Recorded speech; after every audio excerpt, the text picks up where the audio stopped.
आप कोई agency type की बिल्ड करो तो आपको ज्यादा अच्छा रिजल्ट मुझे लग रहा है मिलेगा। मैं तो सर सच बोलूं, मैं 2019 में मैं कोर्स किया था हैदराबाद से। जब मैं वेकेशन पे आया था तो फिर मैं 6 मंथ का वेकेशन ले लिया और फिर मैंने कोर्स सीख लिया था। फिर मैं 2020 में आके फिर स्टार्ट किया था काम, फ्रीलांसिंग वगैरह। तो फिर अभी मैं 2020 से मैं स्टार्ट 19 से स्टार्ट किया हूँ ब्लॉगिंग। मैं ब्लॉगिंग में सक्सेस हो ही नहीं पाया, मैं बोला छोड़ो ब्लॉगिंग साइड में। फिर मैं ये काम पकड़ लिया, नहीं फिर नहीं मेरे पास अभी तक मैं कुछ नहीं तो 50-60 डोमेन पड़ा होगा ऐसे ही। तो नहीं मैं देखिए, रीसेल मैं भी ना कर देता एक्चुअली हूँ ना डोमेन वगैरह। मैं यही ही लोगों को बताना चाह रहा हूँ। मैं लोगों को बताते हुए थक गया कि भाई अगर वर्डप्रेस अच्छा आ रहा है, डिजाइनिंग कर ले रहे हो, एसईओ का बेसिक नॉलेज हो जा रहा है, तो जबरदस्ती भी ब्लॉगिंग के चक्कर में मत घुसो। उस और भी तरीके हैं पैसे कमाने के। आप जो है हाँ अपना एक अच्छा जो है वो वेबसाइट डिजाइन बनाओ, वहां से काम उठाना। और ऐसा नहीं कि ब्लॉगिंग को छोड़ना है, बट आप साइड में पैसे तो कमाओ। अगर आप 2 साल हो गए आप ब्लॉगिंग से 1 भी रुपए नहीं कमा रहे हो, तो ये जाहिर सी बात है कि आप डिमोटिवेट हो गए। अपने आप को मोटिवेट रखने के लिए पैसे कमाना बहुत जरूरी है। उसलिए जो है वो आप साइड में ये सब चीजें कर सकते हो, और ये सब चीजें करनी ही चाहिए, क्योंकि एसईओ हो गया, वर्डप्रेस, ये सब ना काफी ज्यादा स्किल की चीज है और बहुत ज्यादा डिमांडिंग चीज है। हर किसी को आजकल वेबसाइट चाहिए, सारी चीजें चाहिए। और अभी मुझे लग रहा है एक कोई गूगल का वो भी आया था जिसमें वो बोल रहे थे कि जो गूगल में जो बिजनेस लिस्टिंग होती है ना, जीएमबी जिसको बोलते हैं, गूगल माई बिजनेस करके, वहां पर जो गूगल की साइट करके जो वेबसाइट थी ना, उनको वो सब जो है वो डिसकंटिन्यू कर रहा है। तो बहुत सारे बिजनेस ओनर अपना वेबसाइट ही बनवाएंगे। तो जो लोग भी ब्लॉगिंग हाँ करते हैं, इनको वर्डप्रेस आता है, वो उसका यूज करके बहुत सारा काम मार्केट से उठा सकते हैं। ठीक है, तो हाँ जबरदस्ती इसके पीछे जो है वो नहीं पड़ना है। हाँ। जस्ट क्योंकि मैं गूगल में बिजनेस भी मैनेज करता हूँ 4-5 कंपनी के। तो सेम प्रॉब्लम आते ही मैंने मैंने उनको फिर प्रपोजल डाल दिया। मैं बोला देखो अभी तक आपका बिजनेस साइट पे चल रहा था, अभी गूगल बंद हम्म कर रहा है तो आपको वेबसाइट चाहिए ही चाहिए। तो फिर वो लोग हम्म बोले ठीक है बना दो फिर। क्योंकि ये प्रपोजल ऐसा, अगर आप एक काम कर रहे हो ना तो तुमको क्रॉस सेल कर सकते हो बहुत ही आसानी से। क्रॉस सेलिंग हो जाता है अगर एक बार आपका क्लाइंट बन गया। अगर आपको ट्रस्टवर्दी है, क्लाइंट पैसा टाइम पे दे रहा है, तो फिर आप उनको सजेस्ट कर सकते हो देखो ऐसा नहीं ऐसा करो ये। और ऐसा नहीं है कि बस मैं एसईओ का ही करता हूँ, क्योंकि मुझे 4 साल का अकाउंटिंग का भी एक्सपीरियंस है यहाँ पे। तो फिर मैं उनको बोल देता हूँ कि अगर हम्म। अकाउंटिंग में भी कुछ प्रॉब्लम है ना तो उनको मैं सजेस्ट कर देता हूँ ऐसा नहीं ऐसा करो या ये सब। तो अच्छा हो जाता है, अच्छा भाई, ट्रस्ट बेस एक अच्छा बात है। और आपसे जानना चाहूंगा। एक बात आपसे और जानना चाहूंगा, ये जो साइबर सिक्योरिटी रहती है उस पर क्या रोल रहता है आपका? इनका मैं एसईओ करता हूँ वेबसाइट का, और वेबसाइट मैनेजमेंट करता हूँ। अच्छा और इनके साथ साथ अच्छा। ना ईमेल सिक्योरिटी और क्लाउड सर्विस भी प्रोवाइड करती है कंपनी। तो उनके थ्रू ना वो हम्म। एक्स्ट्रा अमाउंट पे करते हैं अगर किसी का वेबसाइट भी डिजाइन करना है तो। अच्छा अच्छा। मतलब तो साइबर ऐसा है। सिक्योरिटी कंपनी में जो है उनका, साइबर सिक्योरिटी की जो कंपनी है उनमें आप उनके वेबसाइट का जो है वो एसईओ वगैरह करते हो? हाँ, अच्छा। एसईओ करता हूँ और वेबसाइट उनका मेंटेन करता हूँ। और बाकी उनका क्लाइंट का भी कभी कभी काम आ जाता है, बोलता है कि भाई एक क्लाइंट को वेबसाइट चाहिए, वो इतना पे हम्म करने के रेडी है, आप डिजाइन करोगे? मैं बोलता हूँ हाँ, हम तो रेडी बैठे डिजाइन हम्म करने के लिए। तो इस टाइप से हो हम्म जाता है। हम्म और आपने कहा था ना सर कि वेबसाइट अगर रैंक हो गई तो कंफर्म नहीं है कि वहीं पे भी रुकेगी, ऊपर नीचे जा सकती है। तो हम्म मेरा एक क्लाइंट है हम्म एजुकेशन हम्म रिलेटेड, जो मेरा अंकल है हम्म उनका ही है। उनका वेबसाइट हम्म में 2020 में रैंक करवाया था टॉप में। हम्म तो उस टाइम पे हम्म मैं कोरोना था, घर पे था, ज्यादा काम किया, वेबसाइट रैंक हो हम्म गई है। अभी सर हम्म 3-4 साल हो गया टॉप में हम्म रहती है। मैं कुछ हम्म बैकलिंक नहीं बनाता, कुछ नहीं, बस मैं एवरी मंथ मेरा हम्म टारगेट है 5 ब्लॉग पोस्ट हम्म डालो। और उसके अंदर हम्म वो जो कीवर्ड जो रैंक कर रहा है ना वो रखने लगाता हूँ। मैं हम्म कंटेंट राइटर को बोलता हूँ भाई ये कीवर्ड उसके अंदर रहना है, तो उसको मैं फिर हम्म। इंटरलिंकिंग कर देता हूँ। यही काम है बस मेरा उसके अंदर, तो आप बाकी एज कुछ नहीं। अ बिगिनर कोई बंदा एज अ बिगिनर, जैसे आप क्लाइंट वगैरह का रैंक कराते हो, तो एज अ बिगिनर आप क्या सजेस्ट करते हो कि कोई बंदा अगर नया नया जो है वो एसईओ वाली फील्ड में आना चाह रहा है, तो उन्हें किन किन चीजों पे ज्यादा फोकस करना चाहिए?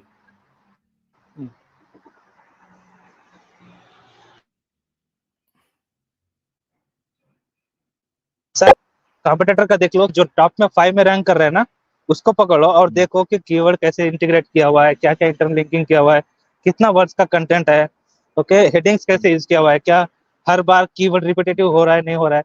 फिर कंटेंट देख लो और एक अच्छे राइटर से लिखाओ। ऐसा नहीं कि बस 15 पैसा में लिख रहा है, 20 पैसा में लिख रहा है, उसको उठा को दे दिया कंटेंट, नहीं, अच्छा राइटर को हम्म दे दो। वेबसाइट के ऊपर जरूरी है ये कंटेंट, इंपॉर्टेंट है। तो अच्छे राइटर से लिखा लो, उसके बाद जो है ना आप फिर ब्लॉग पोस्ट आप प्लान कर लो मंथली का 4-5 ब्लॉग पोस्ट। वो आप नॉर्मल राइटर से भी लिखा सकते हो, इतना ज्यादा हाई एंड की जाने की जरूरत नहीं है। और वहां से इंटरलिंकिंग करना, और उसके बाद ना फिर बैकलिंक के ऊपर ध्यान दो। स्टार्टिंग में ये कमेंट बैकलिंक, ये बैकलिंक मत बनाओ। स्टार्टिंग में गेस्ट पोस्टिंग, आर्टिकल सबमिशन, इसके ऊपर जाओ।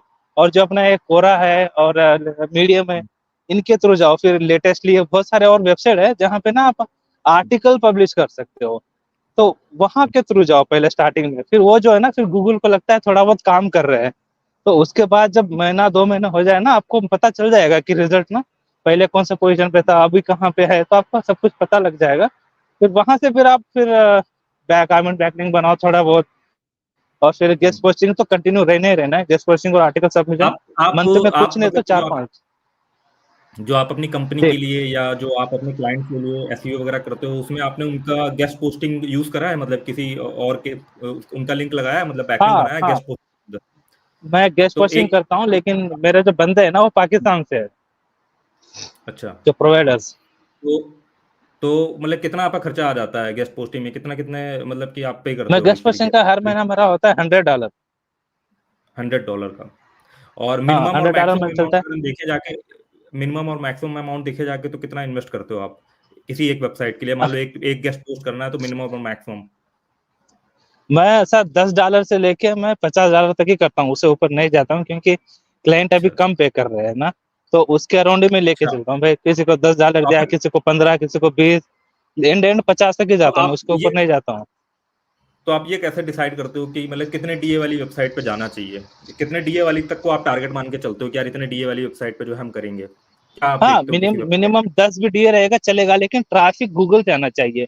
ऐसा डायरेक्ट ट्रैफिक, या समझो वो सिर्फ डीए बढ़ा दिया लेकिन ट्रैफिक ही नहीं है अंदर, तो मैं नहीं जाता हूँ उसके ऊपर। क्योंकि वो जो है ना, मतलब ये आप लोग फाइवर में जाके ना फिर ये लोग डीए बढ़ा लेते हैं, लेकिन उसके अंदर ट्रैफिक नहीं होता है, कुछ नहीं होता है, तो इतना फायदा नहीं होता है उसका।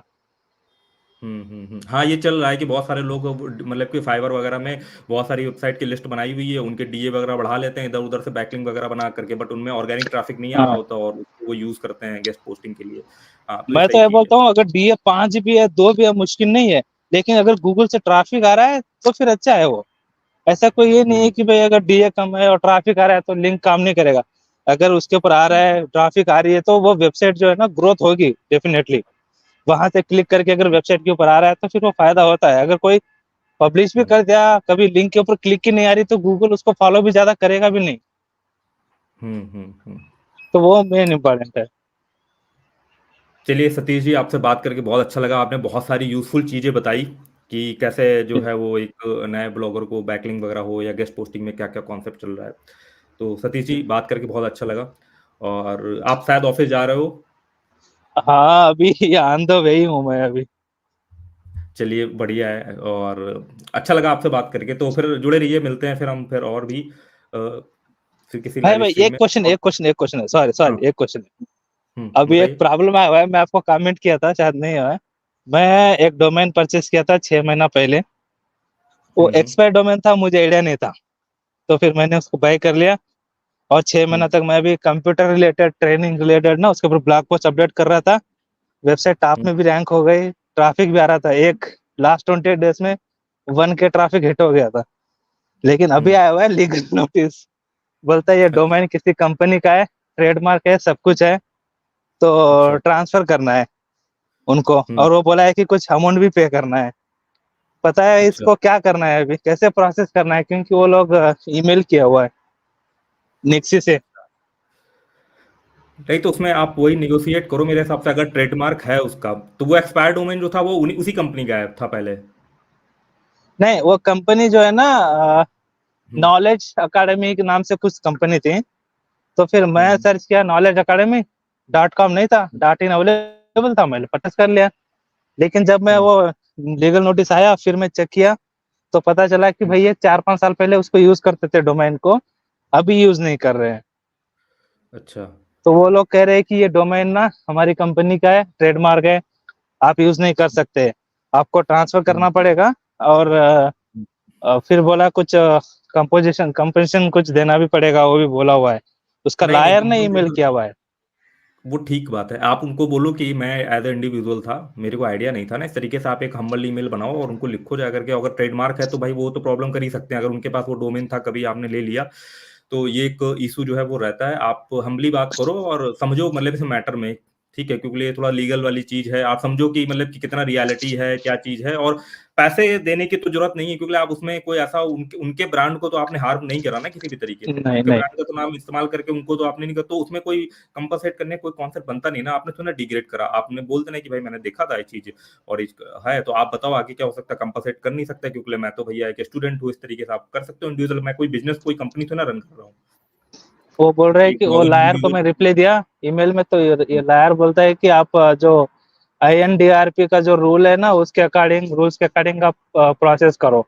अभी वो पता नहीं मुझे कैसा होता है क्या है, क्योंकि मैं एक दूसरे लायर को बात किया, वो बोलता है कि मुझे मेल ट्रेल के अंदर ऐड करो, ये करो वो करो। मैं बोला भाई तू छोड़, वो पता नहीं क्या क्या अरे पूछ रहा है। आप सिंपली क्या है ना, मेरे हिसाब से अगर इतना कॉम्प्लिकेटेड है तो आप डोमेन को कर दो बंद, काम खत्म। मैं बंद कर दिया। क्योंकि अभी, हाँ मैं बस बस काम खत्म और सेम भूल टाइम जाओ, बंद फिर कर दिया। ज्यादा उसमें अंदर जाने की जरूरत नहीं है ना, जितना ज्यादा अंदर हाँ जाएंगे अननेसेसरी टेंशन होगी, भाई चीज थी अब दिक्कत हुई, वो एक उन्होंने भेजा तो बंद कर दो, काम खत्म। भाई पैसे ऐंठने वाली चीज ये गलत हो जाती है, ठीक है ना, ये गलत है, क्योंकि हाँ ये कोई आप कॉर्पोरेट नहीं हो, आपने कोई उसके बिजनेस को डिग्रेड नहीं करा, कुछ नहीं करा, ऐसा नहीं कि भाई आपने बना करके डिफेम कर रहे हो ना, उसका कोई जो है वो लॉजिक नहीं बनता, बेस्ट है कि आप जो है इस तरीके की चीज बंद कर दो, ठीक है। और हाँ इसमें सर। वही वाली चीज, बहुत सारी कंपनियों का यही सिस्टम रहता है पैसे बनाने का, तो वो इस तरीके से जो है वो कर देंगे डराने के लिए कि ये चीज है, बंदे से पैसे बना ले जाकर। भाई जब हमने उस हाँ एक्सपायर हो गया तो आपको ध्यान देना चाहिए था ना कि भाई आपकी कंपनी से एक्सपायर हो रहा है, तो भैया आपको रिन्यू कराना चाहिए था। एक्सपायर डोमेन तो पब्लिक लेती ही है, ट्रेड होते हैं एक्सपायर हम्म। डोमेन, तो उसमें हमारी क्या दिक्कत, वो थोड़ी ना है ना कि ये चीज है, तो वो उसको आप इग्नोर करो, बेस्ट ऑप्शन तो यही है फिर, अगर इसलिए वो मैं चीज। छोड़ दिया अभी। कल उसका लास्ट डेट है और 20 को कुछ मेंशन किया, मैं बोला छोड़। मैं तो रिप्लाई लिख दिया भाई, if you want this domain I can transfer free of cost, no issue for me, I don't know the about this domain, previously use something लिख दिया ईमेल में, और मैंने छोड़ दिया वो हुआ है। वी कांट अफोर्ड, और जो भी आप वो मांग रहे कंपनसेशन वो हम अफोर्ड ही नहीं कर सकते भैया, हमें गरीब हाँ आदमी, काम खत्म, बस सिंपल सीधी चीज है। जबरदस्ती थोड़ी ना कोई कोई जेब से पैसे निकाल लेगा। तो हाँ चलिए फिर सर, मैंने लिख बात दिया। करके